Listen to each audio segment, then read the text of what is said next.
Halo sahabat Temi Podcast di seluruh Indonesia, apa kabar? Semoga sehat semua.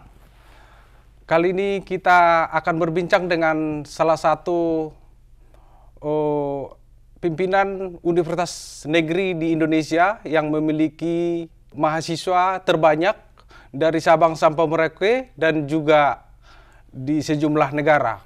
Beliau adalah Rektor Universitas Terbuka, Profesor Ojat Darojat. Apa kabar, Prof? Alhamdulillah sehat, salam sehat, Bang Prof. Hotman. Ya. Luar biasa atas waktunya, Prof, diberikan untuk monitor hari ini untuk podcast, Prof. Sama-sama terima kasih Bang Hotman. Ya.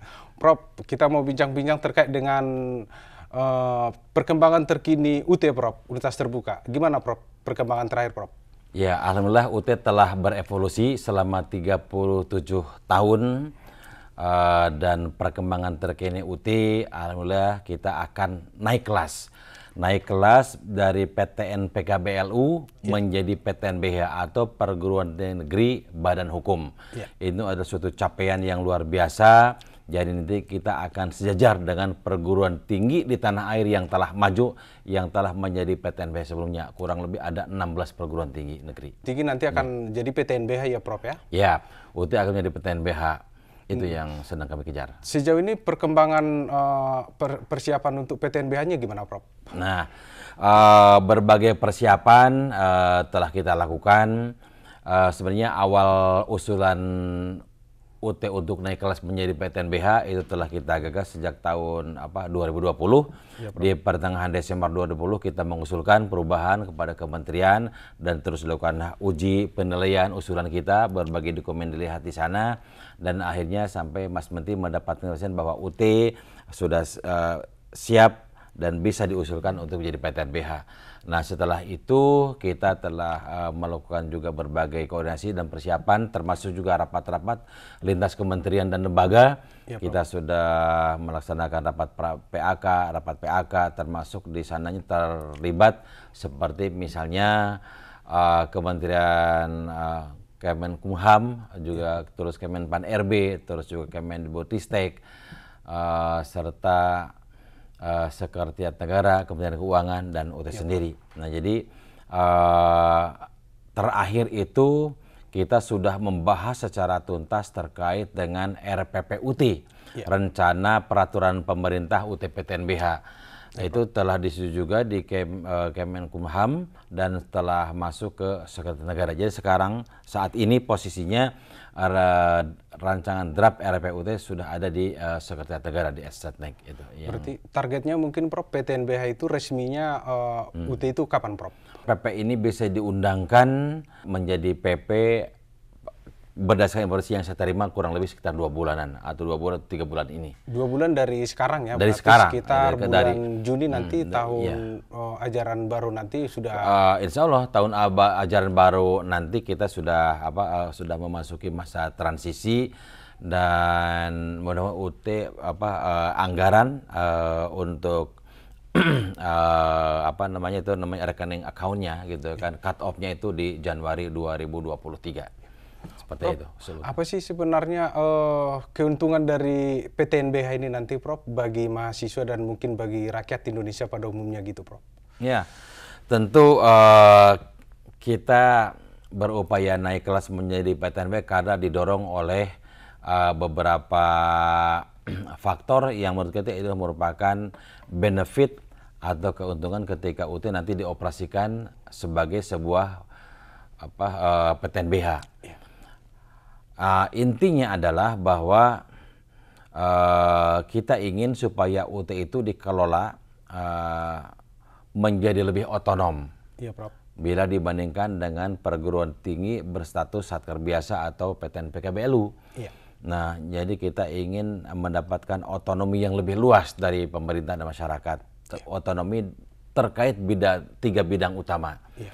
Yang pertama, kita ingin mendapatkan otonomi yang lebih luas terkait dengan bidang akademik, ya, Prof. Itu ya, dan itu merupakan saya kira isu yang paling strategis, ya. Dan kita ingin menjunjung tinggi marwah kewilayahan akademik ini sebagai sebagai panglimanya, karena jati diri sebagai sebuah lembaga pendidikan tinggi justru ada di beban akademik ini. Iya. Nah, kita ingin mendapatkan otoritas atau otonomi yang lebih luas dalam bidang akademik, misalnya yang terkait dengan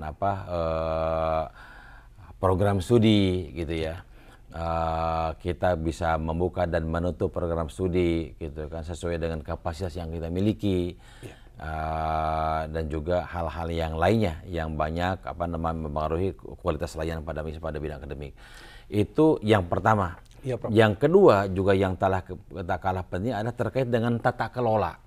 Iya, Prof. Jadi kita ingin mendapatkan otoritas yang lebih baik dalam hal governance, masalah tata kelola UT sebagai sebuah perguruan tinggi jarak jauh.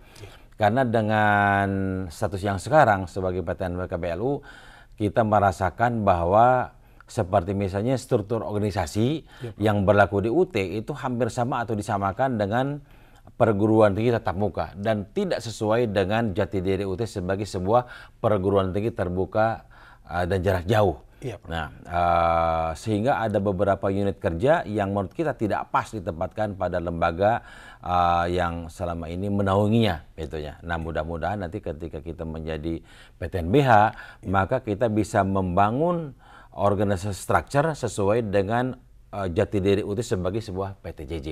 Itu sangat penting.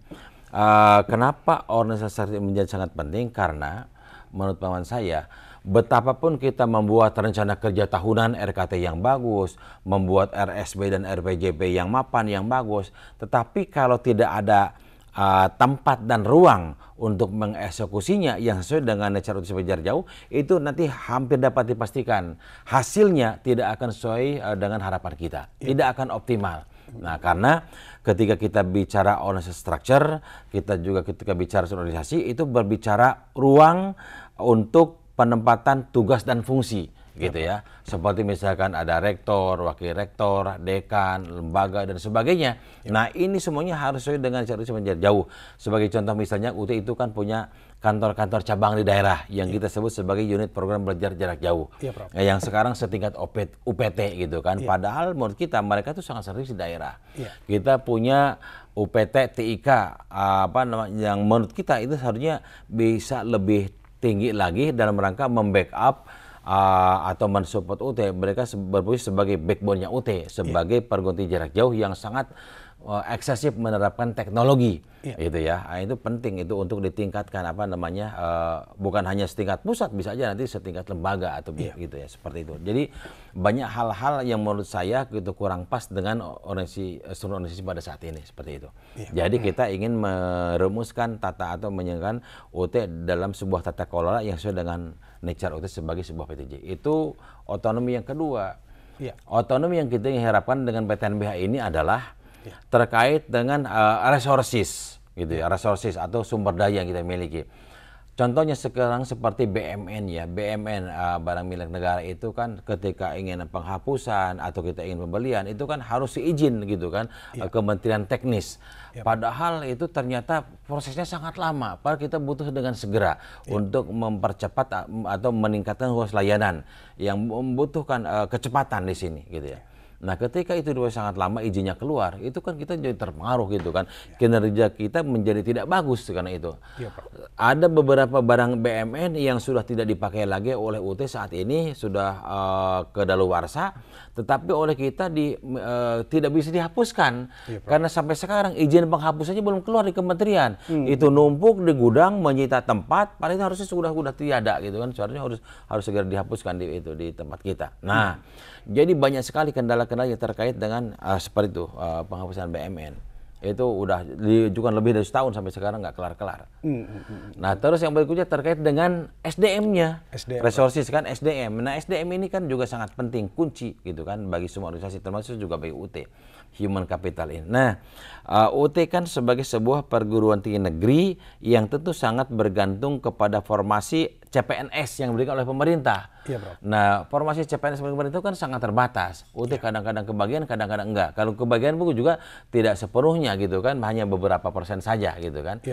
Sehingga formasi CPNS itu sangat sulit didapatkan gitu kan. Nah, di samping itu ketika kita juga ingin merekrut gitu kan kebutuhan ini sesuai dengan usia kita, itu juga ada surat edaran yang tidak mungkin kita bisa sembarangan merekrut itu. Padahal kita butuh orang sedang krisis SDM di setiap unit. Itu di UT itu gitu kan, baik karena kualifikasinya atau karena jumlahnya itu. Nah, nanti ketika kita berubah menjadi PTNBH, insya Allah ini bisa secara bertahap kita tangani. Jadi banyak sekali keuntungan-keuntungan yang dapat kita peroleh ketika UT dioperasikan sebagai sebuah PTNBH. Itu Bang Hotman. Kalau sekarang itu Prof, berapa jumlah mahasiswanya Prof? Dengan posisi kan masih BLU ya, PTN Ya, BLU, betul. Itu berapa sekarang Prof? Ya, student body kita di awal tahun 2022 ini 346.000 lebih. Jadi dibulatkan 350.000. 350.000 350.000 ya? mahasiswa ya saat ini. Nah, itu tersebar tadi kata Bang Hotman, tersebar di 34 provinsi dan di 50 negara. Di 90 kota di luar negeri gitu kan. Jadi mahasiswa sangat banyak, bahkan mungkin itu menurut saya atau juga mungkin masyarakat umum itu student body-nya termasuk yang terbesar. Tidak ada perguruan tinggi negeri dan swasta di tanah air ini yang jumlah mahasiswanya sebanyak mahasiswa UT. Sekitar 350.000. Artinya betul. mungkin dari visi Prof di periode kedua ini rektor ini Prof sampai 2025. Prof itu sebenarnya kepengennya seperti apa sih nanti bentuknya ini? Apakah memang nanti dengan 350.000 ini sudah cukup dipertahankan atau mungkin akan ada peningkatan dari ke 500.000 atau mungkin 1 juta? Mungkin seperti apa visinya Prof? Ya, nah ini saya kira pertanyaan yang sangat bagus. Jadi kita UT tentu karena UT itu milik pemerintah, kita harus mendukung program-program pemerintah. Iya, Prof. Nah, program pemerintah pada saat ini adalah ingin meningkatkan APK perguruan tinggi. Iya, Prof. APK perguruan tinggi dari 34% saat ini, gitu ya, lebih sedikit, menjadi 37% pada akhir tahun 2024 kalau tidak salah. Iya. Gitu kan. Nah, ini suatu capaian yang sangat besar kalau itu bisa terjadi. Jadi APK perguruan tinggi kita itu sangat ketinggalan bila dibandingkan dengan Malaysia, dengan Thailand, apalagi Singapura dan Korea gitu kan, jauh ketinggalan. Nah, jadi pemerintah sedang berupaya untuk meningkatkan APK perguruan tinggi. Nah, UT sebagai perguruan tinggi oleh pemerintah yang memiliki kemampuan untuk meningkatkan daya tampung dalam jumlah yang sangat besar, tidak terbatas. UT bisa membantu program pemerintah ini dengan meningkatkan jumlah mahasiswanya. Iya, Prof. Nah, diharapkan UT sudah mendapatkan arahan dari Bapak Menteri Senior dulu, Prof. Nasir, supaya UT bisa meningkatkan jumlah mahasiswanya sampai 1 juta. 1 juta, 1 juta. Kapan gitu itu, kan? Prof? Itu pada akhir tahun 2024. Dalam rencana kita roadmap-nya itu pada tahun 2024. Nah, sekarang itu kan baru 350.000.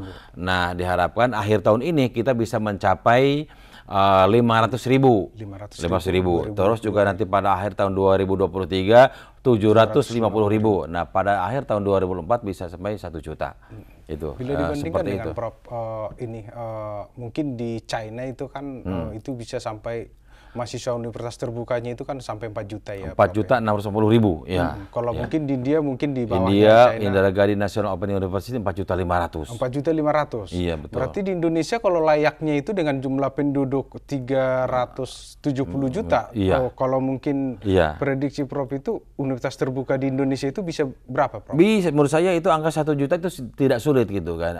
Bisa kita peroleh gitu, kita bisa lakukan akselerasi. Tentu di sini dengan beberapa catatan ya. UT itu bisa mencapai seperti Cina, India, walaupun mungkin ya kita 50%-nya. Kalau di sana sampai 5 juta, 4.500.000, mungkin kita pada sekitar 2 juta atau 2.500.000 itu kan.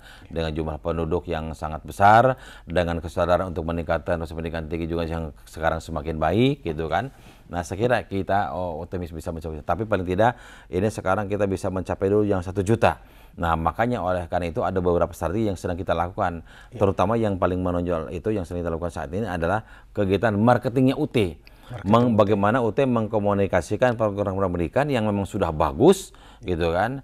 Sudah mendapatkan kritis yang baik gitu kan dari pemerintah atau dari BNPT atas nama pemerintah dan sudah teruji seperti contoh misalnya pada tahun 2012 dalam saringan seleksi CPNS gitu kan 50% diisi oleh alumni UT kan gitu ya. Jadi yang alumni UT sudah sangat teruji. Nah, tapi ini harus kita komunikasikan ke masyarakat supaya masyarakat tahu bahwa sekarang kualitas pendidikan jarak jauh itu juga sangat bagus. Kalau dulu di awal-awal ketika UT berdiri gitu kan mungkin yang namanya kualitas lulusan tidak sebagus saat ini. Kenapa? Karena kan student engagement-nya, partisipasi belajarnya itu mungkin sangat rendah karena kan surat menyurat sangat lambat dengan mahasiswa. Sekarang itu student engagement bisa dibangun dalam 24 jam gitu kan dengan mahasiswa dengan memanfaatkan internet, dengan memanfaatkan gawe yang kita miliki itu semuanya bisa dilakukan. Jadi mahasiswa kita sekarang bisa 24 jam berinteraksi dengan kawannya, dengan dosennya. Itu.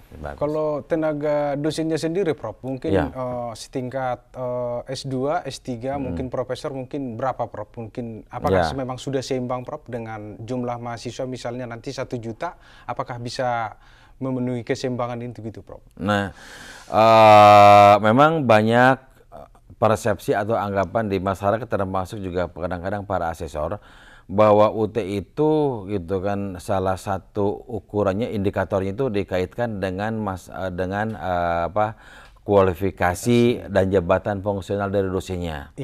Padahal UT itu sebagai sebuah perguruan tinggi jarak jauh gitu kan, itu bukan lagi merupakan isu yang pertama dari semua hal gitu kan. Kenapa saya katakan demikian? Karena dalam konteks jarak jauh kita itu sebenarnya bisa menghadirkan orang-orang yang kualifikasi pendidikannya sudah sangat tinggi, yang jabatan fungsinya udah pada guru besar, dihadirkan di UT mulai karya-karya mereka. Gitu ya. Misalkan contoh sekarang, memang UT sekarang guru besarnya pada sekitar 15 orang gitu kan. 15 orang ya. Tetapi kita bisa menghadirkan ratusan guru besar datang ke UT. Mereka konten-konten expert dari perguruan tinggi konvensional, mereka kita hire untuk mengembangkan bahan ajar dalam modul gitu ya, yang paling populer di masyarakat atau buku materi pokok gitu kan. Misalnya gitu kan. Ada tokoh si A, dia content expert dalam bidang marketing. Kita hire mungkin orang itu adanya di perguruan tinggi yang lain, apakah di ITB, di UI, di UGM gitu kan, yang sudah di tanah air. Nah, kita hire gitu kan, mereka diberi tolong untuk mengembangkan bahan ajar dalam bidang ilmu pemasaran misalnya atau ilmu hukum dan lain-lainnya. Kita bayar dengan bayaran yang sangat bagus, pantas gitu kan, sesuai dengan kompetensinya. Nah, terus bahan ajar ini kita sebarkan kepada mahasiswa kita. Itu. Jadi yang penting di sini bukan keberadaan guru besar atau doktor yang ada di UT, tapi akses terhadap guru besar dan akses terhadap doktor itu gitu. Itu sebenarnya akses terhadap orang-orang yang memiliki kompetensi atau sebagai content expert gitu untuk mata kuliah yang kita berikan masyarakat nih, seperti itu. Kalau UT dihitung dari jumlah dosennya, jumlah dosen di UT kecil sekarang. UT itu dosennya hanya 668 orang, melayani 355 mahasiswa, kan sedikit kan, tidak sebanding gitu kan. Tetapi kita gitu kan tidak bisa dihitung seperti itu, dan itu memang sudah dipahami juga oleh teman-teman di BNPT bahwa tidak ada rasio perbandingan antara dosen UT gitu yang satminkalnya dari UT dengan mahasiswa. Karena di UT itu tidak bisa diukur seperti itu. Nah, dosen UT juga gitu kan bukan bisa dilihat dari berbagai perspektif ya. Ada dosen UT yang memang secara satuan arti pangkal satminkal di UT. Itulah dosen UT gitu kan. Tetapi juga kita bisa mengatakan dosen lain itu juga adalah dosen UT dalam perspektif fungsional. Gitu, seperti ada tokoh si A, dia punya kepakaran dalam bidang ilmu hukum, oleh kita di-hire untuk mengembangkan bahan ajar kita, dan bahan itu digunakan oleh mahasiswa kita. Nah, dosen dia secara fungsional adalah juga dosen UT, seperti itu. Nah, itu yang belum dipahami oleh masyarakat pada umumnya. Prof, yang menjadi calon mahasiswa UT itu sebenarnya seperti apa sih, Prof, kriteria, Prof? calon mahasiswa UT itu sangat heterogen ya. Ada di antara mereka yang fresh graduate lulusan dari SLTA, misalnya dari SMA, dari SMK gitu ya. Itu mereka bisa langsung mencalon menjadi mahasiswa UT gitu kan. Dan bagi mereka sebenarnya kita tanpa seleksi. Yang penting mereka punya ijazah SLTA. SLTA. Termasuk juga ijazah yang paket C. Paket C. Iya, itu bisa masuk ke UT. Gitu. Karena UT itu didesain oleh pemerintah harus memberikan kesempatan kepada semua, termasuk mereka yang tidak lolos seleksi ke perguruan tinggi negeri. Nah, mereka itu harus diterima di UT. Tidak boleh diseleksi lagi. Hanya UT menerapkan seleksi administrasi saja. Seleksi administrasinya itu dalam bentuk tadi adalah ijazah. Yang penting mereka punya ijazah, mereka bisa masuk ke UT. Itu yang pertama. Itu segmen pertama adalah fresh graduate lulusan SLTA. Yang berikutnya adalah orang-orang yang sudah bekerja, working people. Mengabdikan diri sebagai CPNS, sebagai PNS, sebagai orang yang kerja di private sector, sebagainya. Orang-orang yang sudah bekerja itu kan terbatas waktunya. Untuk kuliah di tatap muka mungkin tidak mungkin. Nah, caranya itu adalah kuliahnya di UT. Mereka tidak usah meninggalkan rumahnya, tidak usah meninggalkan domisilinya, gitu kan.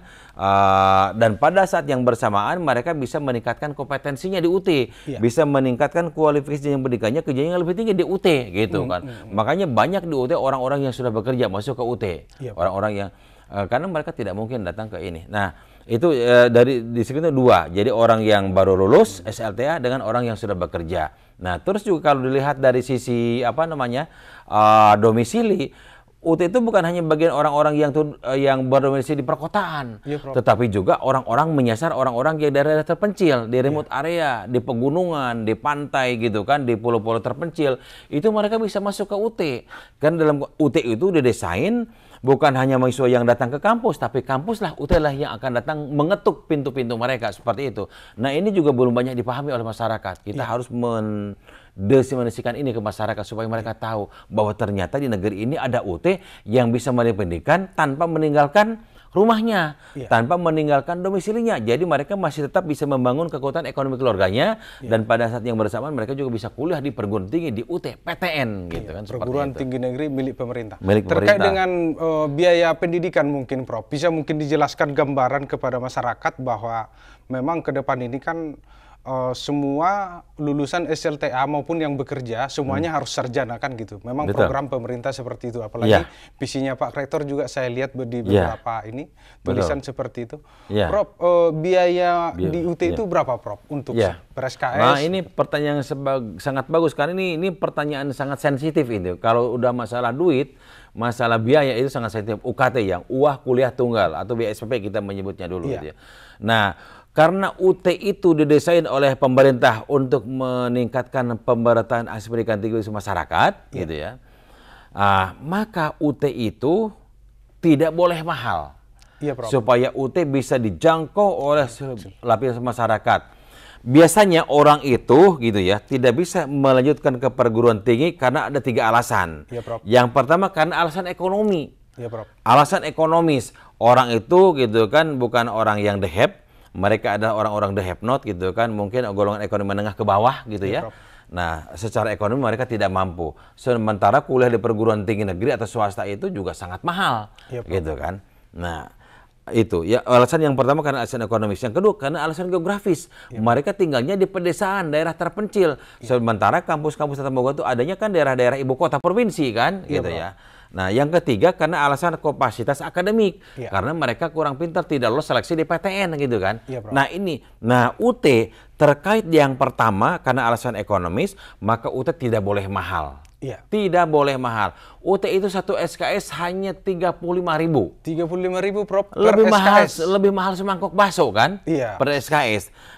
Ada yang lebih mahal dari 35.000, yaitu untuk mata kuliah yang berpraktek praktikum. Praktikum itu kan kita harus beli bahan habis pakai, harus sewa instruktur dari perguruan tinggi tatap muka, mitra kerja kita, sewa laboratorium. Ini 65.000 per SKS. Kalau yang mungkin fakultas apa itu Prof? Mungkin teknik ya, atau seperti fakultas di Sains Teknologi di UT gitu, FMIPA atau PMIPA gitu kan.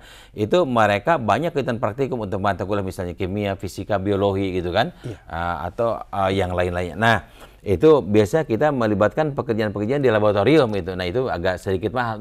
Tapi 65.000 gitu kan. 65.000 juga udah sangat murah ya, itu kan sangat murah menurut saya, terjangkau gitu kan. Jadi UT tidak boleh mahal untuk memberikan pendidikan tinggi bagi masyarakat. Itu yang pertama ya. Jadi biaya UT itu sangat terjangkau. Itu yang ketengan, tapi ada juga kita menawarkan yang sistem paket semester, SIPAS. SIPAS juga bergradasi, sistem paket semester atau SIPAS. Ada yang SIPAS SIPAS Plus, ada SIPAS penuh, semi SIPAS, non TTM. Nah itu ada program-program kita. Ini itu juga sangat murah, ada sudah 300 dan sebagainya. Itu ini diperuntukkan bagi masyarakat supaya tidak ada alasan bagi masyarakat yang karena alasan ekonomi tidak bisa masuk perguruan tinggi. UT. Jawabannya. Jadi semua harus kuliah gitu ya, Prof? Semuanya harus kuliah. Harus kuliah. Yang penting ada akses internet, bisa masuk UT gitu ya, Prof? Bukan hanya internet, bahkan bagi mereka yang tidak punya akses internet, mereka juga bisa kuliah di UT karena UT nanti akan mengirimkan bahan ajar kepada mereka. Itu yang tidak ada akses internet, tapi UT langsung mengirimkan bahan ajar langsung ke daerah terpencil juga gitu, Prof? Ya karena UT itu kan tadi untuk mengemban misi pembangunan akses, sementara UT itu beroperasi di negara sedang berkembang Indonesia. Kan banyak daerah perguruan tidak punya akses ke internet kan? Nah tetap kita harus melayani mereka. Ya caranya dengan melaksanakan pendidikan jarak jauh. Yang internet itu hanya salah satu moda aja dalam learning delivery sistemnya UT. Tapi yang lainnya banyak gitu kan, seperti itu. Prof, artinya kalau 35.000 UKT-nya per SKS misalnya kalau dibawa 20 misalnya, artinya kan cuma 700.000 per semester. Betul, sangat terjangkau, sangat murah. 1 tahun cuma 1 juta. 1 semester. Satu tahun 1.400.000. Oh iya, dikalikan 2, betul. Sangat murah kan Pak? Sangat terjangkau banget ya. Berarti sangat terjangkau. Tidak ada alasan lagi sebenarnya untuk anak-anak Indonesia seharusnya seperti itu gitu. Untuk tidak kuliah ya, Prof. Betul, tidak ada alasan karena pemerintah sudah menyediakan jawabannya dengan menghadirkan UT, perguruan tinggi negeri ke-45 dengan biaya yang sangat terjangkau dengan civil effect ijazah yang juga sama dengan ijazah yang dikeluarkan oleh perguruan tinggi lainnya di tanah air. Perguruan tinggi negeri lainnya. Betul. Luar biasa ya, Prof ya. Sebenarnya informasi tentang UT itu sebenarnya yang minim selama ini ya, Prof. Itu PR kami, PR kita semua, dan PR media gitu kan. Menyampaikan ini kepada masyarakat supaya masyarakat tahu well informed bahwa di negeri ini ada UT gitu kan. Prof, ada satu pertanyaan itu beberapa yang saya temui juga itu mahasiswa UT agak sulit katanya lulus dari UT, Prof. Oh iya, itu ada mitos. Ada mitos, mitos atau fakta gitu kan. Jangan masuk ke UT itu gampang masuknya, susah keluarnya. Oh, iya, Prof. Itu memang dulu Pak. Dulu itu ketika komunikasi kita masih susah dengan mahasiswa gitu ya, di mana student engagement-nya juga sangat rendah gitu. Surat menyurat lewat kantor pos itu kadang-kadang sampai, kadang-kadang tidak sampai gitu kan. Kalaupun sampai sebulan, 2 bulan, bahkan 3 bulan, bahkan surat itu kembali lagi ke UT berkarung-karung. Sulit sekali. Tapi sekarang dengan adanya teknologi, teknologi ada internet, kita bisa memanfaatkan WA misalnya, diskusi gitu kan secara virtual. Itu bukan hal yang luar biasa lagi. Jadi sekarang kita sudah bisa berkomunikasi dengan mahasiswa selama 24 jam. Kapan dibutuhkan kita bisa ada di sana. Nah, dengan demikian juga berbagai layanan kita bisa berikan. Kita memprogramkan berbagai layanan, kita keluarkan anggarannya. Kira-kira program-program apa yang bisa memberikan nilai tambah untuk mendukung kesuksesan belajar mahasiswa. Sekarang sudah banyak mahasiswa yang lulus 4 tahun dengan capaian prestasi yang sangat bagus. Seperti itu. Seperti contoh misalnya program yang baru saya kerjakan, kita kerjakan. Ada Distance Learning Skill Workshop atau workshop keterampilan belajar jarak jauh. Setelah mahasiswa OSMB ya, oleh kita mereka diberikan jurus-jurus bagaimana belajar UT supaya mereka sukses menjadi mahasiswa UT. Diberikan jurus-jurus, kita adakan programnya. Itu memang perlu duit. Duitnya kita punya, kita gunakan duit ini untuk membantu mahasiswa supaya mereka sukses belajar di UT. Itu ya, mereka bantu harus terlibat dalam kegiatan yang namanya workshop keterampilan belajar jarak jauh supaya mereka tahu bagaimana cara belajar di UT. Terus yang berikutnya di tengah perjalanan, mereka juga harus ikut kegiatan yang namanya assignment workshop. Bagaimana cara mengerjakan tugas-tugas mata kuliah. Jangan sampai pertanyaannya ke utara, mereka jawabnya ke selatan. Nah, dididik, dibina, termasuk juga menumbuhkan kesadaran, percaya diri, harus mereka tumbuhkan hasil lakukan PD-nya. Jangan sampai mengerjakan tugas diserahkan sama orang lain. Mereka tetap aja bodoh. Mereka sedang membodohi dirinya sendiri kan. Ketika mengerjakan tugas, tapi yang mengerjakan orang lain kan artinya sedang membodohi diri sendiri. Itu tidak bagus itu kan. Nah itu juga tidak boleh. Kita kembangkan supaya mereka menjadi pembelajar jarak jauh yang tangguh. Kita bina bukan hanya pengetahuannya, tetapi juga moralnya, tetapi juga soft skill-nya kita temukan di situ. Terus ketika mereka nanti akan menghadapi ujian, kita adakan exam klinik supaya mereka siap untuk ujian. Jadi berbagai kegiatan kita lakukan untuk mendukung kesuksesan belajar mahasiswa. Jadi sekarang itu tidak seperti dulu lagi. Itu memang lagu lama. Sekarang udah beda. UT tampil beda. Kita melakukan modernisasi, kita melakukan transformasi, gitu kan, dalam layanan. Prof, ini kan UT ini sudah jadi pionir ya pembelajaran jarak jauh, apalagi pasca COVID ya. Mudah-mudahan COVID ini sudah berlalu lah ya Pak ya, walaupun masih ada sedikit gitu Pak. Ini banyak kampus lain juga belajar ke universitas terbuka, Prof. Betul, itu yang sedang terjadi 2 tahun terakhir ini gitu kan, di mana banyak sekali perguruan tinggi tatap muka konvensional baik negeri maupun swasta mereka belajar merapat ke UT. Dan itu memang didorong juga oleh kementerian. Pada bulan November 2017 sebenarnya Pak Menteri Nasir itu sudah mendorong, ayo silakan teman-teman belajar semuanya ke UT. Bagaimana selama ini UT mengelola dan mengembangkan pendidikan jarak jauh. Bagaimana dengan moda utama online learning. Mereka belajar datang ke sini. Mereka belajar, para dosennya dikirim gitu kan, seperti ada perguruan tinggi terdekat sekitar sini dari PTNBH berdekatan dengan UT, dikirim 1.500 orang dosennya dikirim ke sini dalam 3 gelombang, termasuk dalamnya banyak para profesornya. Mereka belajar ke UT bagaimana cara mengembangkan bahan ajar untuk jarak jauh yang dikemas secara online. Itu kan beda. Bagaimana membedakan interaksi yang mereka bisa bangun di ruang-ruang kelas, sekarang interaksi itu dibangun di alam maya. Itu ada caranya, itu ada strateginya. Nah, mereka juga diberi kemampuan oleh kita bagaimana cara mengembangkan bahan ajar untuk online learning. Terus juga mereka juga ingin belajar di UT bagaimana tentang online pedagogi. Mereka tidak pernah belajar online pedagogi kan. Mereka belajarnya selama ini kan tatap muka saja, konvensional kan. Tetapi ketika ingin mengadakan interaksi secara pedagogi, secara online, kan itu harus belajar khusus gitu. Bagaimana cara memindahkan interaksi seperti itu gitu. Bagaimana pilihan kata-kata yang digunakan, jurus-jurus harus ditempuh supaya nanti student engagement-nya itu gitu kan bisa lakukan.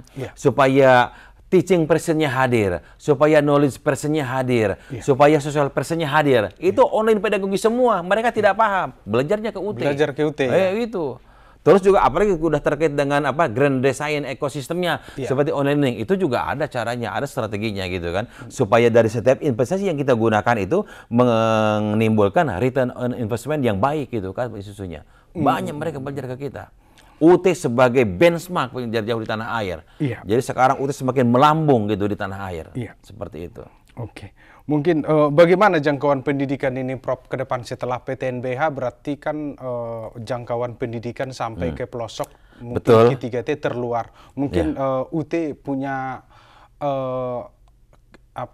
kan sendiri nggak nanti untuk menjangkau semua itu, Pak, yang di pedalaman di jangkauan terluar loh, Pak. Itu kan merupakan bagian atau tidak terpisahkan dari visinya UT. Maka kita punya tagline making higher education open to all. Jadi tidak boleh ada penduduk masyarakat negeri ini yang tidak punya akses pendidikan tinggi. Kita juga punya tagline reaching the unreached, atau menjangkau yang tidak terjangkau.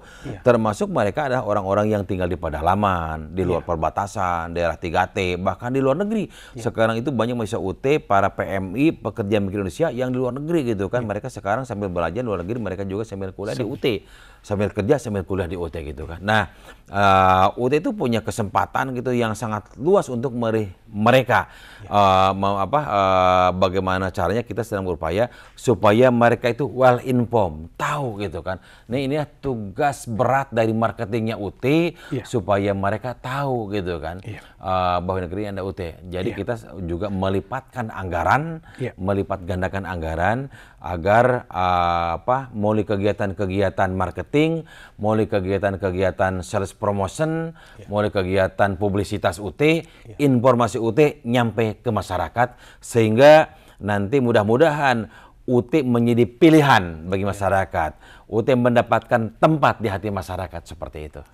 Mungkin harapan Pak Rektor nih, Pak, dengan untuk 2024 1 juta mahasiswa gitu, Pak. mungkin disampaikan kepada masyarakat Indonesia, Pak, Ya. supaya yang di pedalaman tidak ada alasan orang tua bagi anaknya yang lulus SMA sederajat, SLTA sederajat, bahkan yang sudah bekerja, yang belum sarjana, untuk mendukung anak-anaknya untuk kuliah gitu, Prof. Mungkin harapannya terhadap masyarakat Indonesia, Prof. Ya, harapan saya, harapan UT dan kita semua dalam rangka mensukseskan program pemerintah meningkatkan angka partisipasi kasar pendidikan tinggi, maka kami mohon bantuan kepada seluruh masyarakat, mass media, gitu kan.